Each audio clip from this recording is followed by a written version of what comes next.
Pada kali ini saya akan mempresentasikan terkait analisis bisnis Bank Rakyat Indonesia. Saya Gavin Jordan dari Ilmu Administrasi Niaga UI 2020.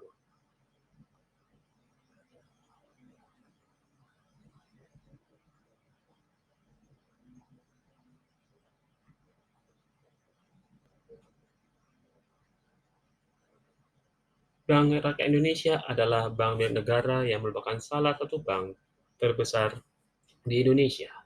BRI sudah berdiri sejak tahun 1995. Sebagaimana bank-bank lainnya, BRI memiliki berbagai produk, baik untuk individu, UMKM maupun korporasi besar, yakni simpanan dan pinjaman. Untuk simpanan sendiri seperti tabungan, giro, dan deposito, sementara untuk pinjaman sendiri seperti kredit usaha rakyat, KPR, kredit untuk korporasi, dan sebagainya.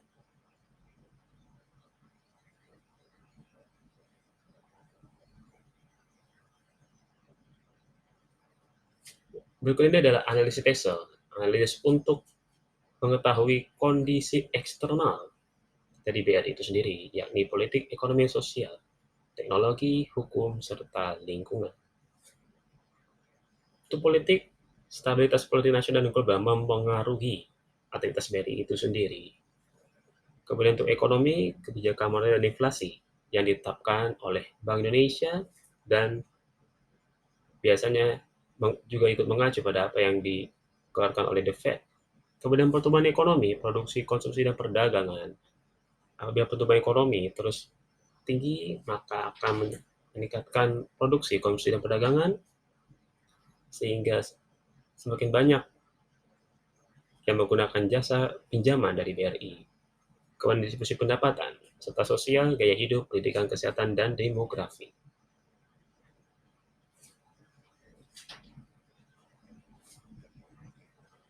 Untuk teknologi sendiri, industri 4.0 menyebabkan digitalisasi di berbagai aspek, termasuk juga perbankan, di mana sekarang ini semakin banyak digalakkan layanan perbankan disediakan secara online. Salah satunya adalah layanan untuk membuka rekening, tidak harus datang ke bank, melainkan langsung membuka akun melalui website. Big data sebagai landasan dalam mengambil keputusan, serta fintech yang kini menjamur menjadi tantangan tersendiri. Sementara untuk lingkungan,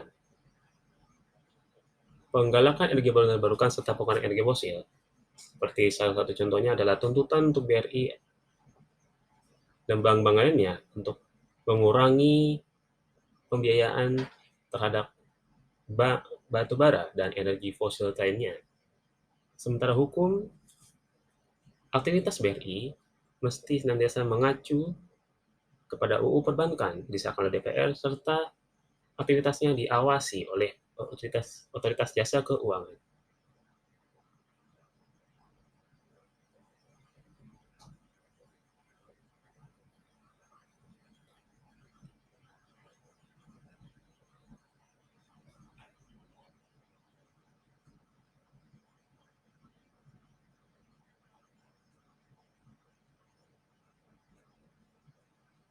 Analisis arus kas.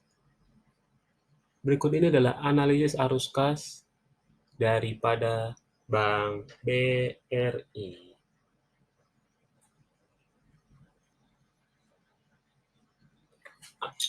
Arus kas dari operasi mengalami peningkatan jika dibandingkan tahun sebelumnya.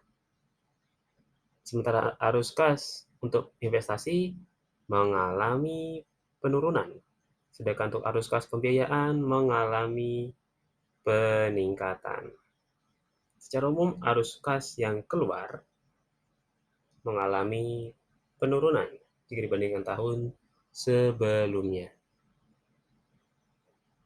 Jumlah arus kas dari aktivitas operasi dan pembiayaan bernilai positif, sedangkan arus kas dari aktivitas investasi bernilai negatif. Artinya, untuk membiayai investasi, maka BRI menggunakan kas dari operasi dan pembiayaan itu sendiri.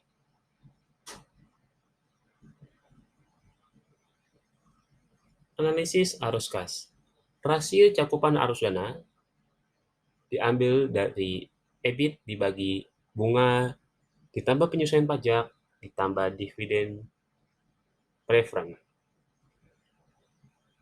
Angka 0,39 minus. Artinya, BRI sedikit terkendala dalam melunasi kewajiban yang jatuh tempo dalam 1 tahun.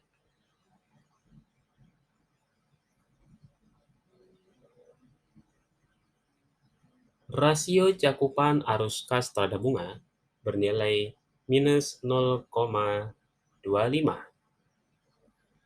Artinya BRI sedikit terkendala untuk menutupi biaya bunga.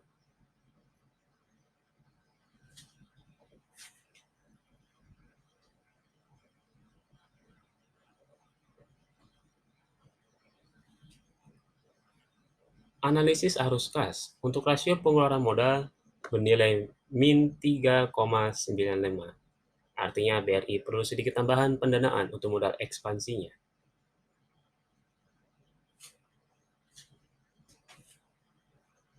Rasio total utang bernilai 0,024. Secara nominal memang menunjukkan kemampuan BRI yang kurang untuk melunasi seluruh kewajiban. Hanya saja ia turut dimaklumi karena komposisi terbesar dari kewajibannya adalah simpanan dari masyarakat yang dalam besaran tertentu sudah dijamin lembaga penjamin simpanan atau LPS.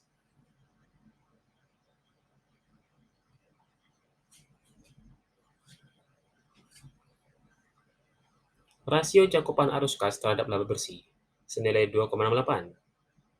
Artinya, kinerja keuangan BRI tergolong baik.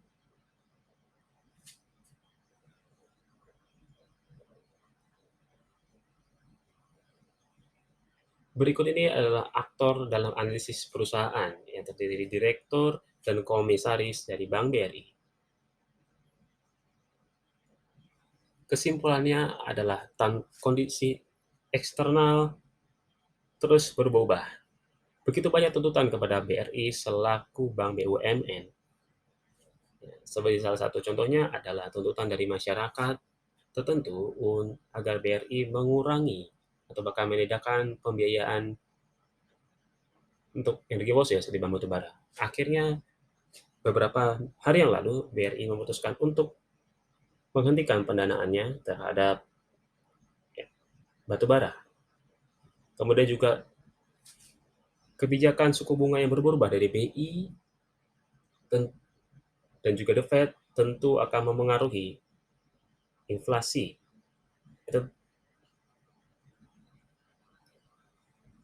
Maksud saya dipengaruhi oleh inflasi. Begitu juga dengan perekonomian di masyarakat. Apabila ekonomi di masyarakat lancar, maka tentu akan aman. Tetapi sebaliknya, jika terdapat hal-hal yang berpotensi untuk mengancam stabilitas ekonomi, maka tentu bisa menggoyang BRI itu sendiri. Kemungkinan terburuk yang dihadapi yang mungkin saja terjadi adalah keluarnya dana besar-besaran dari masyarakat. Kemudian juga hambatan. Tidak ada hambatan berarti sejauh ini. Di tengah pandemi, BRI berhasil mencapai laba dan juga kinerja keuangannya tergolong baik. Selain itu, BRI juga sebagai bank besar tentu memiliki modal yang lebih besar untuk bersaing, terutama jika dibanding dengan bank-bank digital atau fintech yang akhir-akhir ini bermunculan. Sebaliknya, tidak sedikit bank-bank digital atau fintech yang tidak mampu bersaing karena keterbatasan modal dan sebagainya. Kemudian dampak analisis. Kondisi eksternal dan arus kas BRI dapat diketahui lebih jelas, sehingga kiranya analisis ini dapat menjadi pertimbangan bagi publik, khususnya para stakeholder terkait, baik itu untuk memutuskan untuk membeli saham BRI ataupun dan lain sebagainya. Itu saja presentasi dari saya. Terima kasih.